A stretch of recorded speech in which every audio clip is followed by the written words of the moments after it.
Okay, have you ever had one of those projects, the kind that looks absolutely perfect on paper, but then, bam, it just gets completely derailed by something you never, ever saw coming? Well, today, we're diving into a leader's secret weapon for preventing exactly that.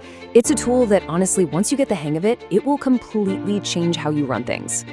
So let's start with a scene that I'm betting feels a little too familiar for some of you. You've got this brilliant project, a plan that is just rock solid, and a super talented team. Everything's going great, and then it just hits a brick wall out of nowhere. So what's the real culprit here? I mean, your first thought is probably the budget, right? Or the tech, or maybe the timeline got messed up. And look, while those are all real challenges, the number one reason most good projects actually fail is often hiding in plain sight.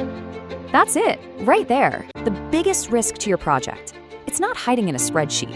It's that really influential person you just didn't talk to, or the department you kind of overlooked, or maybe that one group that just felt totally ignored. Failure so often comes from the human element you just didn't account for. So, how do we stop this from happening? Well, it starts by systematically figuring out not just who is in the room, but who needs to be in the room. And that is the absolute core of what we call stakeholder mapping.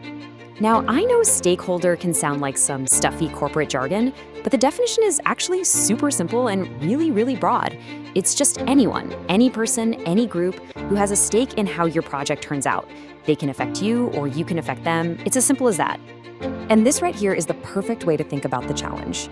We're all pretty good at seeing the obvious folks, right? Our team, our direct boss, our customers. But the real danger, and frankly, the real opportunity, is what's lurking just below the surface. Who are the regulators that could shut you down? Or the community groups that might object? What about those external influencers who are shaping how people see your work? Finding these hidden players isn't just about guesswork. You need a system. So let's get into how you actually draw the map that makes all these invisible forces, well, visible, and something you can actually work with. The whole process is actually pretty straightforward. It boils down to 3 key steps. First, you identify. This is just a massive brainstorm. List out every single person or group you can think of. Seriously, no idea is too small. Next, you categorize them, which we'll get into in just a second. And finally, you assess them. You gotta understand what makes them tick and how much sway they really have. And this is a really crucial point. Just making the list, that's only the beginning. The map itself isn't the goal. The real goal is to use that map to build a smart, proactive strategy for how you're going to communicate and engage with everyone. This is where that assess phase really comes to life. For every single stakeholder you've listed, you need to start asking some tough questions. Like, what's their actual relationship to the project? How much do they really care about the outcome? How much power do they have to help you or hurt you? And maybe most importantly, what do they expect from you? And this is where all that analysis turns into a killer action plan. It's the influence/interest matrix. So for the people with high influence and high interest, you manage them closely. These are your key partners. For those with high influence, but, not much interest, your job is to keep them satisfied so they don't become a problem. For your biggest fans, the high interest, low influence folks, you just keep them informed. They can be amazing champions for you. And for everyone else, you just monitor them. Easy. When you put all these pieces together, something pretty remarkable happens.